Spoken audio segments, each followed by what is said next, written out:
Good morning, everybody. Thank you very much for joining us here at our first concurrent session for the conference.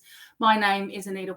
I'm from the University of Southern Queensland, and I'd like to acknowledge that today I'm coming from Guyabul and Jarrawa country in our sunny Toowoomba, a beautiful place to live and work.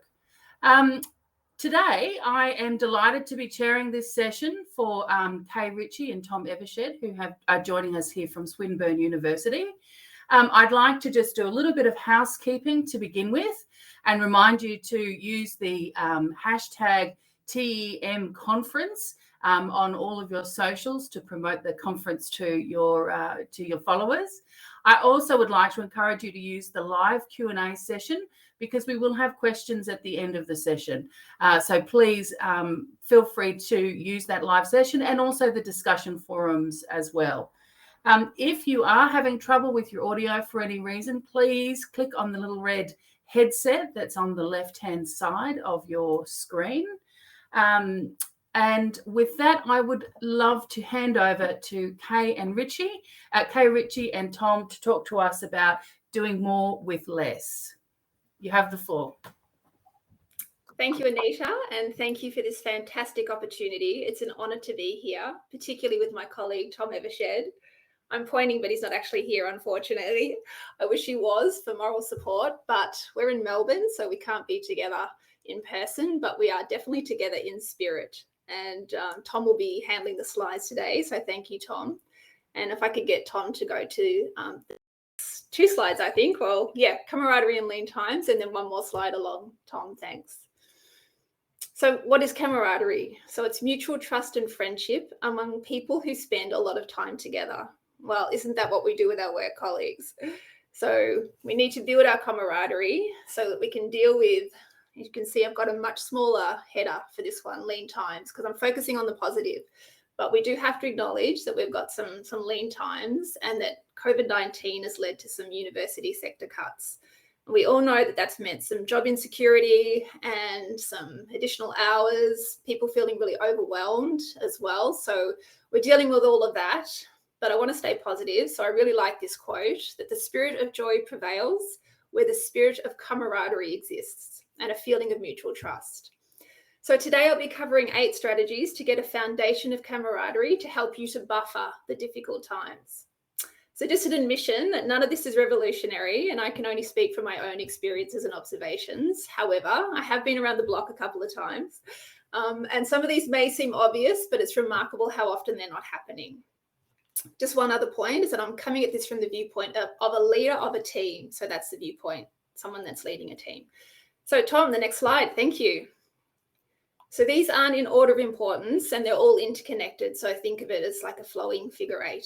But the first one we'll discuss is create a sense of purpose and shared goals.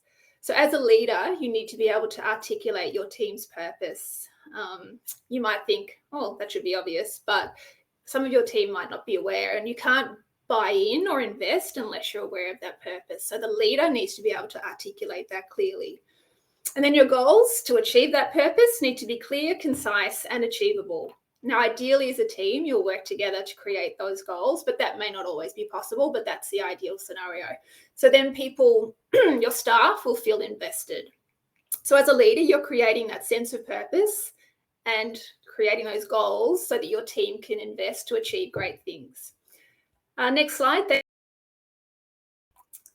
Now, this one's a bit of a mouthful, but it's trust, truth, autonomy, and respect. Excuse me. So this is a two-way street. And as leaders, as leaders, we need to be open and honest with our teams. Avoid secrecy and keep your staff informed, even in difficult circumstances. Secrecy only creates mistrust and even fear, particularly in these current times. So speak the truth in good times and bad. Now, there might be some times when there's something that's confidential, but still be open with your staff and say to them, look, I can't talk about this with you right now, but when I can, I will. Don't pretend you're not across something when you are. Your staff will pick up on it and they just want to be kept in the loop and they just want to be treated with respect. So that's really important.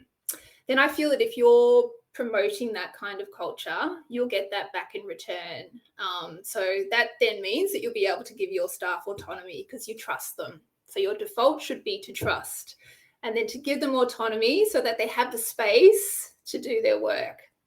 We all know that we want a reasonable amount of control over the work that we're doing. So don't micromanage. That's huge. Back off. You can guide and you can give parameters, but then let them do it. Let them get on with it. You hired them for a reason. So by being truthful, trustworthy, and giving your staff autonomy, you'll have staff that have more confidence. They'll be more prepared to step up, but you need to give them the space to do that. Thanks, Tom. Next slide. So we need to avoid a blame culture. Now, mistakes happen. Even Roger Federer makes mistakes. Just kidding.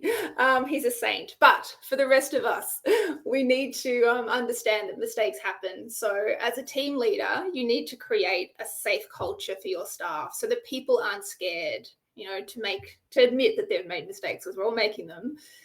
So don't tell people off or shame people or humiliate people. There's nothing worse than that kind of culture. And even worse is that people won't tell you when they've made mistakes. And so by the time you as a leader find out, it's often too late. So we simply then need to be pragmatic. People will be in a culture where they'll be prepared to say, look, I've made this mistake. And then it's just a way of working out how we can rectify it and how we can learn from it. But don't tell anyone off. And remember that people are generally their own worst critics. So they've already told themselves off. You don't need to do it. So if we're doing this, we create a safe working environment for our staff where they're much more confident to make decisions and show initiative. And that makes your life easier too as a leader, because they're not coming to you all the time because they're too scared to make a decision. So you need to give them that safe culture so that you can create an environment where they blossom and have that confidence. Next slide. Thanks, Tom.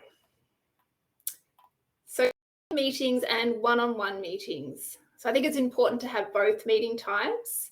And for your team meetings, ideally, you'll all agree together how often you'll have them and what they'll cover. But what I think is really important is that you're sharing what each other is doing in the team meetings. So that way the staff will know what other people's tasks are and what other people's roles are. And that's really important because we want to get to the point where we ask how we can help and support each other. And we can't really do that unless we know what each other does. Then our one-on-one meetings will be us as a leader meeting with our staff to get to know them better, to validate them, and to be able to better delegate tasks to them because we know them better. And any observable changes in their behavior you can bring up at those meetings. But it's all about getting to know them better. And, ultimately the camaraderie starts coming out of all of these things. Next slide. Thanks, Tom. So in sync with our team meetings, we then want to have what I'm calling team culture, but is sort of more personal way of getting to know each other, creating those bonds and those connections that can help us to create this camaraderie that we're after. So time well spent is what I say. It's not frivolous time. Often I think teams are thinking, I'm too busy, I can't do this. Yes, you can. It's work. It's really important. I can't overstate that, actually. It's time well invested. So celebrate the achievements. It might be goals that you've achieved. It might be birthdays, whatever it is. Get together and have times where you're spending that time getting to know each other and building those bonds. It's like I said, I can't overstate how important that is. Okay, Tom, next slide. Thanks. So this one's acknowledge, acknowledge, acknowledge. And I've said it 3 times, so it must be important. It's amazing, however, how often it's not happening. And maybe leaders just think that people know that they appreciate them, but you need to tell them. So I've got there acknowledge that times are tough, etc. So the etc. is probably things like, thanks for all the extra work you've been doing. It hasn't gone unnoticed. Thanks for all the extra tasks I know that you've been taking on, that kind of thing. But you need to let them know. And I think verbally is fine, but you might want to do some more tangible things, like perhaps they get to knock off early on a Friday, or you make sure that in a lunch break, they get to have their lunch break, full lunch break on a couple of days, whatever it is. But verbally, I think is fine. I saw a quote that said, even acknowledging that work is hard can be a radical act of leadership. Well, I don't think it's radical. It should be common and it should be important, common and important active leadership that we're doing regularly. So yeah, you need to tell them. Another quote that I saw was, odds are you'll never hear someone complain that they're getting too much recognition. And I think that's absolutely the case. So Tom, next slide. Thank you. So talk about mental health. Now, this may be difficult for some, but there are plenty of reputable resources that you can use to assist you. I've actually been doing the applied mental health training, which is endorsed by my university. I think it's through WorkCare. And like I said, it's a reputable source. It's based with university examples and also COVID examples. So it's completely up to date and it's not a corporate thing. So the rationale for that training is that by increasing your knowledge and awareness in mental health, you'll be better prepared to look after your own well-being, i.e. put your own oxygen mask on first, and then develop the confidence and skills to support your staff, some of whom may be experiencing mental health issues. So the training can give you different strategies, but you as a leader will work out the best way to do that. So you might want to bring up in general discussions around mental health in your team meetings. And then perhaps in your one-on-one meetings, you'll bring up any observable changes in behaviour. And hopefully you're getting to know your staff by doing the other strategies that I've mentioned. And then you're able to observe those changes in them. But it's really important that we normalise conversations around mental health. Thank you, Tom. So we need to walk the walk. I've been doing a lot of talking the talk today, but we need to walk the walk. So we need to model best practice. Our staff need to see us do it. And I think also setting boundaries around healthy work practices and then modeling it is really important. So it might be that you decide on a span of hours that you have with your team, and then you don't send correspondence or emails outside of those hours, because otherwise your staff's expectations can be jilted and they're not quite sure what they are. So set those boundaries and then model them. Okay, it's really important to do the modeling. Do as I say, not as I do. That doesn't cut it. So model best practice. Okay, Tom, my final slide, thanks. So in conclusion, I hope that these strategies and this discussion will help you to have a more supportive and positive team environment with enhanced camaraderie and help you to buffer your difficult times. Thank you very much, and I'll hand over to Tom for his section. Thanks. Thanks so much, Kay. And Kay was speaking about camaraderie, and I'm going to speak about purpose, and the two, of course, are very closely interlinked. Kay's points about having a strong team that was focused in the same direction and pulling together and helping each other in difficult times was important. I don't want to dwell on the first bit too much because, again, a lot of this stuff is very well established. But sometimes we forget to do these things, and we have to be targeting activity at these difficult times. So that's the first point. What can we stop? What can we deprioritize? If you have regular tasks, regular meetings that you think perhaps could have a bit of a review to see how valuable they are, whether they're really benefiting the organization, those are the sorts of things that are worth questioning on a regular basis. Maybe have a regular meeting about what particular activities could be done in a slightly different way to reduce some of the content in meetings. Outlook likes us to put meetings in at half an hour, but put them in at 20 minutes, 15 minutes, 10 minutes. See if you notice any difference. And review the terms of reference and attendance at meetings and just see again whether actually everybody needs to be there, whether the meeting's doing the sorts of things that you're expecting it to do, because a lot of this stuff, we just continue in the same way and we don't necessarily look closely at all of the activities and see if it's valuable. The same for other people's meetings. It might be worth just saying to people, look, can we make this 1 hour instead of 2 hours? Can we make it 50 minutes? Those sorts of things are worth looking at. And if we are going to be saying no to people more often, then we like to say no in a friendly way, not in a negative way. There's been a lot of people getting a little bit more touchy during lockdown. Aside from people's hair growing longer, there's the tetchiness, which means that a no is sometimes responded to in a negative way. And all of the time here, what we're doing is what Otto von Bismarck, he was talking about politics, he called it the art of the possible. This is slightly different. Managing during a pandemic is also the art of the possible. We can't do everything that we want to do, so we have to be realistic. And that means saying no.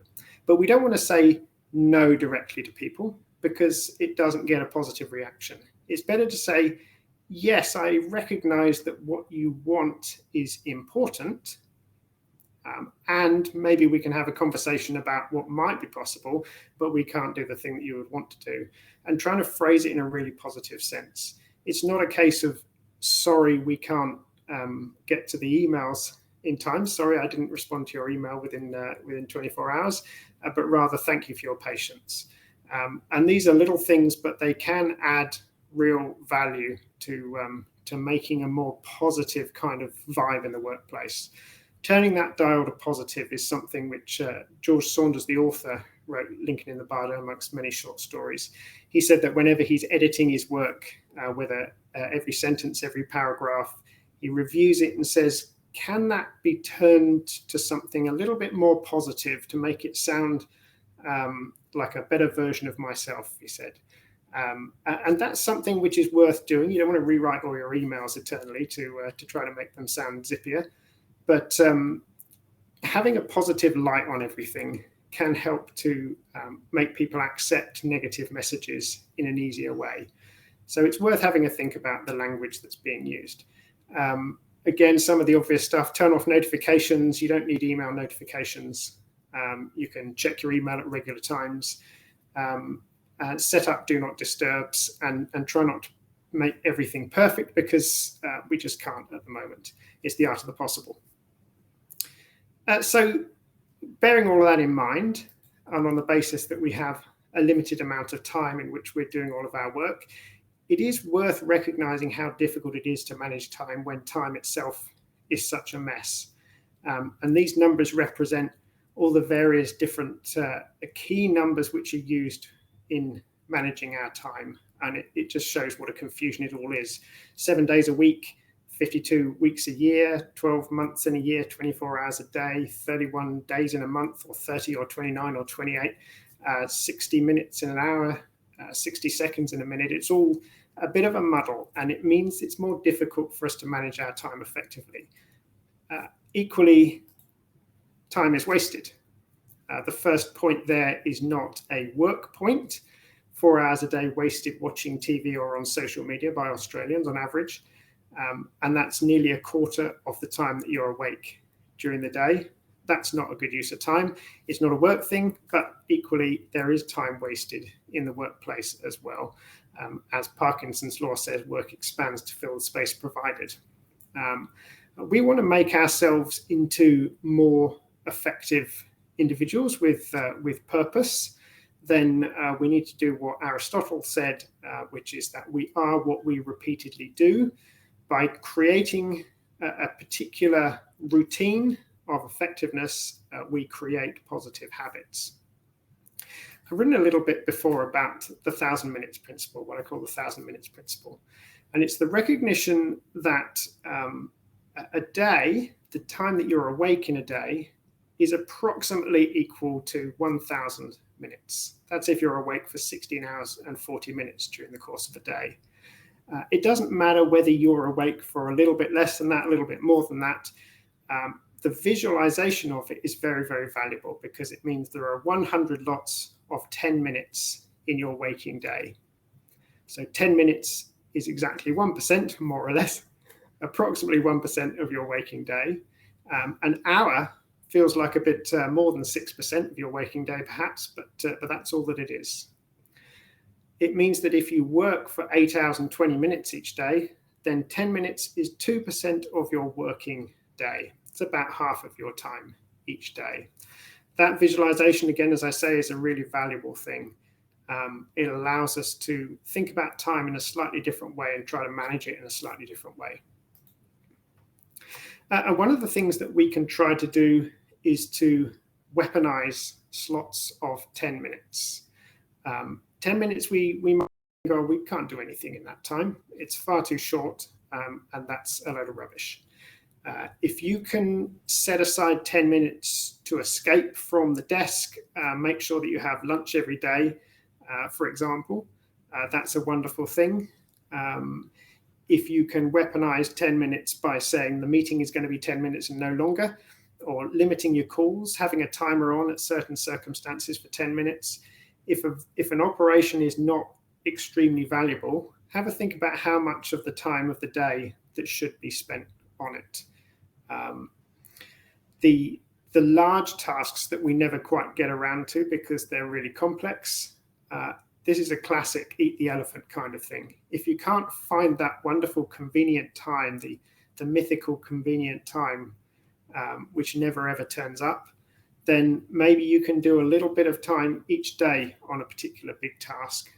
Each time you return to it, you'll find that you can get straight back into the headspace immediately. You don't have to worry about, say, not doing anything on something for 10 days and then coming back to it and finding you have to start again from scratch. Those 10-minute slots are really, really wonderful, and it creates a habit. The more that you do a little 10-minute slot of a particular task, the more that you find then you can start to push open a door and get more time on that particular task, which you've never had time for before. Personally, I use this for my writing. I'm a writer, and I started off forcing myself to do 10 minutes a day of writing, and now I can do considerably more than that because it's become something which is a habit. It's an important part of the day. The same goes for work activities, for particular work tasks. You create habits by pushing open that door just that little bit and creating some special time for something that is valuable. Which is where the idea of a 1% priority action comes from. This is the thing that you tell yourself you will do in a particular day, no matter what. You will set aside that 1% of your day, a 10-minute slot, or perhaps 2% of your working day is a 10-minute slot, just to make sure that you focus on the things that really, really matter. And just as a little aside, that 10 minutes each day, that adds up to more than a hill of beans over the course of a year. It's 7 working days over the course of your year. So it really is worth trying to think about time in a different way and whether you can squeeze in those little amounts of time. Many of you may use Pomodoro technique as a way to push in those little periods of time. It's an incredibly valuable technique, and it's pretty similar. Thinking about things in small slots of time tends to mean that you can focus on them with more intensity. You can't keep that up all day, that intensity, but it's really good for making sure that important tasks get done. Just as a sort of a final aside, really, some of us will be working more than 55 hours a week on a regular basis. The Lancet did a study some years ago which said that increases stroke risk by 1/3 and heart disease by 13%. That's not something that we want for any of us. Nobody on their deathbed said, I wish I'd spent more time in the office. It's a classic, but it's true, and it's really worth thinking about in detail. In a 56-hour week, your employer gets buy 2 get 1 free offer with your life. So it's something for which in return you get lower productivity and worse health. So do think about the time outside your paid hours as being your time. If you choose to spend that on your employment, then that's great. That's all good. And we can't always fit our time into a paid working week. Of course we can't. That's not realistic. But it is worth thinking about whether some of your longer working hours are possibly a choice. Not a choice in the sense that you're choosing to do that stuff, but perhaps that you're not choosing to end some of the stuff that you could end. So have a think about dividing your time in that way and making it dynamic and forcing those little 1-minute slots into your day. Your 10-minute slots into your day, your 1%, that will make you dynamic for that period of time. So that's the end of my part of the presentation, and I'll hand back now to Chair Anita for the next moment. Thank you, Kay and Tom. I love your presentation. It's beautiful and so timely in the challenges that we have in our sector at the moment. The discussion forums and the Q&A are humming along. And we've got a really wonderful question here from Michelle. Michelle has asked if there are any advice to encourage leaders to be open into hearing what their staff are saying, in respect that it's hard to hear from your staff when what you're doing isn't sitting well with them. Yeah, thank you. That's a great question, isn't it? It's so true at the moment. I think it's, as a leader, you need to be a good listener as well, don't you? It's a big part of it. Maybe I didn't make that clear. But being able to listen. So, an open door kind of policy is really important. If you're being trustful and truthful with them, they'll feel more comfortable. Hopefully, the strategies that I talked about, they're going to have be more comfortable about coming to you with different things. But you could build in more time into team meetings. There'll be different ways that you can work it, but hopefully the strategies I mentioned are creating that culture more so. And if you are a good listener as well and taking the time to listen to them, that will hopefully open those doors for your staff to be more comfortable to do that. I think if we're talking about another manager who is perhaps not listening to things being difficult, then I would certainly go down the route of focusing on, first of all, asking for priorities amongst particular tasks, if not everything is possible. And secondly, focusing on evidence, if it's possible to get some evidence about operations which illustrate the impact of particular things or why certain things are more important than others. That's a great segue, actually, Tom, into the question that Katrina had asked, which was, how does one manage a staff member that says they're too busy, they can't take on any more work, but that they do not have as much and exaggerate their workload in team meetings? And she's particularly talking about working remotely without micromanaging. So I think you've just touched on that, Tom, but what's your perspectives on that? I think this is maybe one for Kay initially in terms of the team management aspect. Yes. I think that, like I said, you're putting your trust, but sometimes that trust won't be returned. And I definitely believe that's the minority. But there will be the odd time when you'll need to, be more overt with some staff members. But I think the one-on-one meetings, taking the time to sit down and talk to them and ask them to genuinely tell you what they have on their plate. And I think once you're getting to know them better and maybe you get to know what's going on in their family life and the like, you might be able to have a bit more empathy. So you've got to have a bit of empathy there. But I think one-on-one discussions with them, really listening, really going through what they genuinely are doing and working on ways that you can get them to do a little bit extra. It will take a little bit of time, but once again, that time will be well spent. So empathy as well.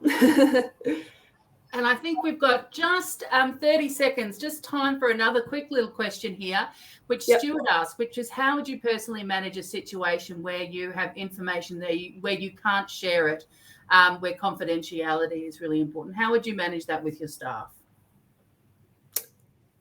So I mentioned in my talk about just being honest that you can't share something, people will pick up that you do know more than you're letting on. So you need to say, look, at this moment, I can't share it. It is confidential, but like I said earlier, as soon as you are able to, I will share it with you. And I think staff will understand that. They'll understand there are some things that you just can't share at that particular moment, but they just want to know that you're doing as much as you can and you're being as honest as you can with them. So, yeah. I've used the same technique myself, Kay, and it definitely does work to build trust. So that's all we do have time for in this first session. Thank you, everybody, so much for coming and participating. Thank you so much, Kay and Tom, for your wonderful, wonderful presentation that's so salient at this particular time. The next session will start at 11:45, so everybody will have time to jump out of here and then pop into the next one. So thank you, everybody, and we look forward to continuing a wonderful conference.